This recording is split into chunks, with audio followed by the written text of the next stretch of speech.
బాబాయ్ బాబాయ్ ఈ డ్రెస్ భలేకున్నావు బాబాయ్.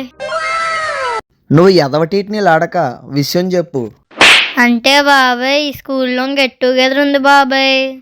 ఓ సింతేనా, మీ నాన్న అడిగి డబ్బులు పంపమని చెప్తానులే. ఆహా డబ్బేం వద్దు బాబాయ్, మీరు వస్తే చాలు. గెట్ టుగెదర్ కి నేనెందుకురా?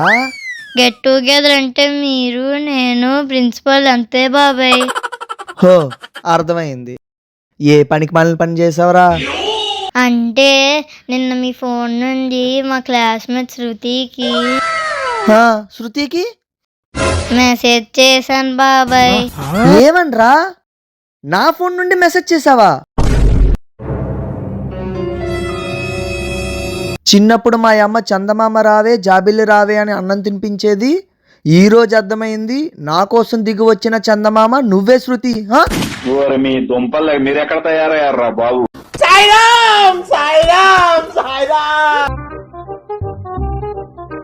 రికీ ఒకసారి ఎలా రా? ఏటి బాబాయ్? వస్తావా నన్ను రమ్మంటావా? ఆహా వద్దులే, నేనే వస్తా. ఏటి బాబాయ్ బాత్రూంలో వాటర్ అయిపోయినట్టు అలా గరుస్తున్నా? ఈ మధ్య నీకు బాగా ఎకసెకాలు ఎక్కువైపోతున్నాయరా. పగడకు బాబాయ్, నాకు కూడా సిగ్గుంటది కదా. అంత లేదులే గాని రేపు నాగల చవితి గుర్తుందిగా? గుర్తుంది బాబాయ్, నీ ఫేవరెట్ ఫెస్టివల్ కదా. నీకెలా తెలుసురా? చిన్నప్పుడు పొట్ట దగ్గర గుడ్లు ఏరుకునేవాడు అని నాన్న చెప్పాడు బాబాయ్. ఏంటి బాబా అన్న ఇంకోసారి అన్న? చిన్నప్పుడు పొట్ట దగ్గర గుడ్లు ఏరుకునేవాడు అని నాన్న చెప్పాడు బాబాయ్. దాని గురించి మాట్లాడితే నా నోట నుంచి మంచి మాట్లాడారు చెప్తానా? మనసులే కరగని లోకమే లోకమా.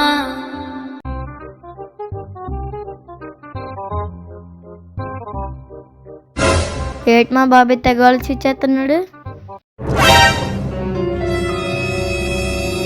ఏటి బాబాయ్ దేశాన్ని వదిలేచేసేలాగా అలాగా ఆలోచించేస్తున్నా? నీకెందుకు రా చిన్నపిల్లాడివి? చెప్పొచ్చు కదా బాబాయ్, ఏదో ఒక సొల్యూషన్ దొరుకుతుందేమో. ఏం లేదురా, మన ఇంట్లో కష్టాలు ఎక్కువైపోతున్నాయి, ఏం చెయ్యాలో అర్థం కావడం లేదు. ఓ సంతేనా, నువ్వు అర్జెంటుగా ఇంట్లో నుంచి బయటికి వెళ్ళిపో బాబాయ్. నువ్వు ఉన్నంత వరకు ఇల్లు బాగుపడదు. నిజంగా చెప్తున్నానండి, ప్రపంచం అంతా దొంగ నా కొడుకులు. నిజంగా నాకు కంట్లో నీళ్ళు వస్తాయి. దొంగ నా కొడుకులండి, దొంగ నా ఎవరిని నమ్మడానికి వీల్లేదు.